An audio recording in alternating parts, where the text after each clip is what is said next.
Thank you very much, and good morning to everyone. Looking at the poll, it looks like we have a great audience today from a diverse geography. We're really excited to be here today because it's not often that we get to use the word historic in a positive sense related to urban forestry. So today we're going to talk about some historic funding and the historic opportunities that may come from that and how this could potentially serve as models in the years to come. Before I get too deep into the presentation, it was suggested that I provide a little bit of background as to what got us to this point, and it really starts going back 8 years with a piece of legislation that many of you are familiar with, I'm sure, called AB 32, which was our greenhouse, our climate change law, which suggests that, well, mandates that we reduce our GHG emissions to 1990 levels by the year 2020. We're mandated to accomplish this through a variety of purposes, and one of them is a system called cap and trade, where polluters essentially pay over the course of the next several years to continue their emissions, and they pay by purchasing these credits through a closed auction, the revenues from which are deposited into a fund called the Greenhouse Gas Reduction Fund, and those resources need to be expended by the state legislature and the governor for projects that are going to help meet our goal of reducing GHGs. So going back now, now fast forward to about 2012, midway through, the cap and trade program, even though AB 32 had been live for several years, the cap and trade program was coming online, and there was a frenzy of activity in California for what kind of projects could access this new funding source. And this is where urban forestry really had an opportunity to shine and really show how we could connect not only to reducing GHGs, but also the multiple co-benefits that come with urban forestry, which actually was stated in additional statute through legislation passed in 2012 and then again in 2014. So what we did was really spend about 14 months kind of setting the table for what transpired earlier this year when the governor signed the budget in June. And the first part of this presentation is going to talk about how we got to where we are, and then we'll spend more time talking about the program that's going to be funded through that, and then finally opportunities for the future. One of the things that we do want to stress is that we hope this is the beginning of a long and hopefully new prosperous era for urban forestry, at least in California. We've been funded in subsequent years through bond dollars, sometimes at the multi-million-dollar per year, sometimes at only a couple $1,000,000. So keep in mind that as we're starting on this journey on this presentation, in 2012 we had 0 state dollars available for urban forestry. So what I'm going to do is take you through what the last 20 months have looked like in California as we've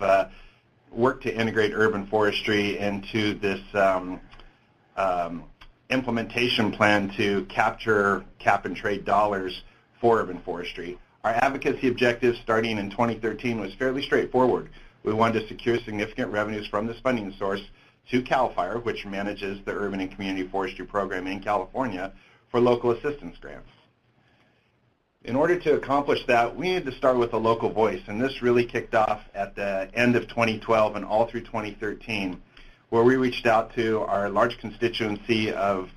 urban forestry nonprofits that really cover the scope of California from as far north as Eureka to as far south as San Diego, and really tapping them to be the local voice to talk with decision makers at the state level and their other partners about why we needed to see significant funds from this new program for urban forestry. And the benefit of starting with the local voice is that they're the ones that are able to tell the local stories. They're the ones that are to share the visuals, to really connect with assembly members and state senators that we have, who along with the administration are in the decision-making capacity to see where these dollars go.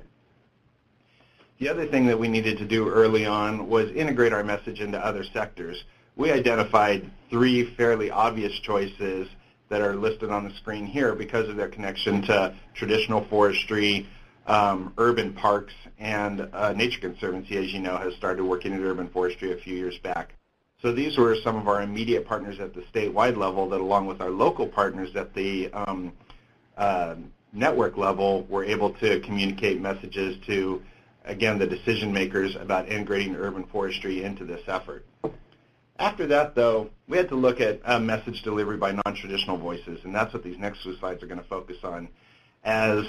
hundreds of organizations and interests were looking to get their piece of the action in this cap and trade debate, multiple coalitions formed in California at the state level that focused on one or more issues in a collaborative sense. And what we did was look at what some of those coalitions were doing and try to get our message integrated in as many that were possible that were pertinent to what we were trying to accomplish without jeopardizing other efforts. So the first thing we did was look at the low-hanging fruit. And this was pretty easy because we were able to work with the groups that I've already identified, Trust for Public Land, PFT, and Nature Conservancy, and integrate their message in with other natural resource messages, other organizations that were trying to secure these funds for other natural resource purposes, in this case, agriculture and wetlands. So one of the first coalitions that formed was a Natural and Working Lands Coalition of 6 statewide organizations that were all putting forward the message to decision makers at the state level of the role natural resources can play in sequestering carbon and achieving GHG reductions. The second thing we did was look at our non-traditional partners to build new relationships. In this case, a statewide organization known as Planning and Conservation League that works on a host of environmental issues was a group that we had worked with in the past, but they worked with the environmental justice community, starting first with the Coalition for Clean Air and then other environmental justice organizations that I've here. And this was an integral part of our message, was connecting urban forestry to environmental justice, showing this as a social equity issue, the benefits that urban forestry can bring to these communities if we were to receive significant funds for these efforts. And this really ended up being a linchpin of our campaign as we continued over the last 20 months. Finally, we looked at a coalition that was forming that was focused on integrating another piece of state statute passed in 2008, which has to do with creating sustainable communities and smart growth. This coalition, led by a transportation nonprofit named Transform, along with Housing California, which focuses on affordable housing, had come together to try to capture cap and trade funds for these purposes as I just identified, along with low-income weatherization, increasing benefits to disadvantaged communities, active transportation, and it was all in the name of tying this to GHG reductions while meeting the goals of building sustainable community strategies through legislation that was enacted several years ago.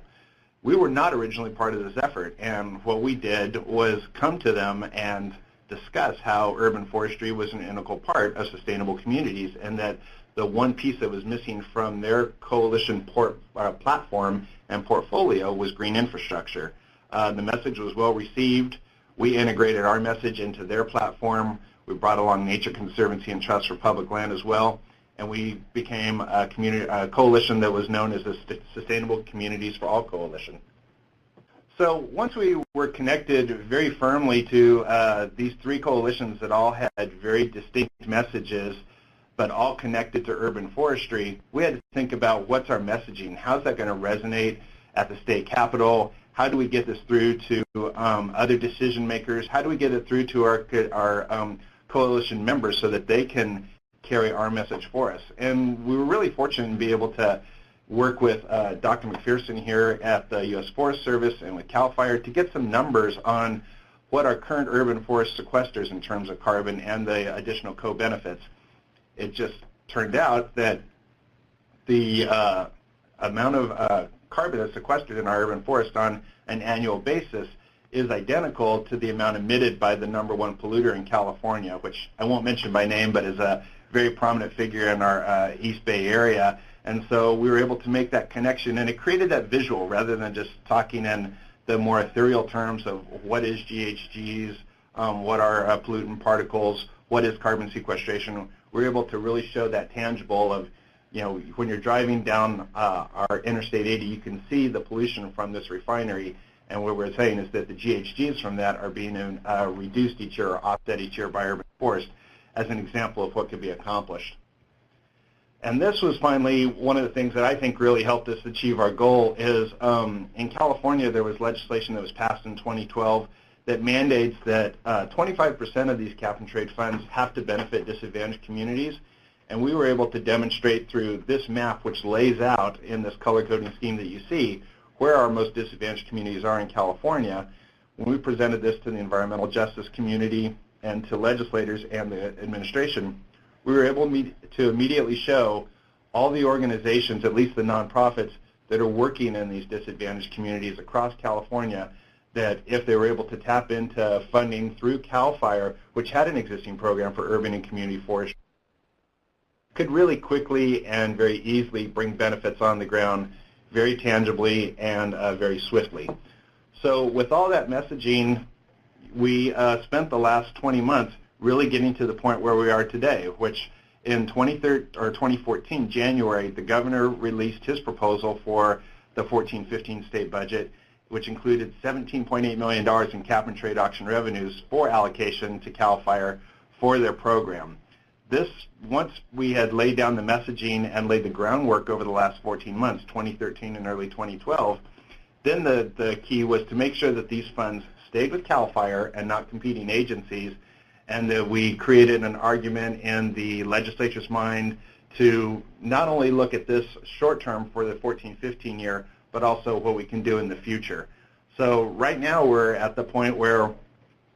we have these funds. John's going to talk about the program, and going back to what I started off with in terms of history, this is the largest single state, single year allocation for urban forestry in U.S. history. We're really excited about it, and the advocacy to get us here was intense. It was a lot of laying the groundwork, but it's well worth it, and we hope we're going to see a long-term program come from this. And it really started with partnerships, and this is something that we'll be sharing in Charlotte later in November. 15 statewide organizations, along with 90 local organizations, part of California Relief Network, really helped make this happen. They were great partners from a diverse community across California. And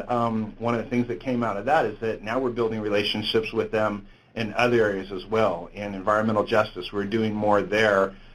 beyond just what trees can do, working with these advocates to demonstrate how we can integrate more green infrastructure into social equity issues. We just talked with one of our partners, Safe Routes to Schools, about doing a joint conference with them or joint presentation later in the year at their national seminar that they'll be conducting. So there's opportunities that really came from this beyond just getting the funding, and I think it really shows that together we're powerful and we're really excited to be where we are today.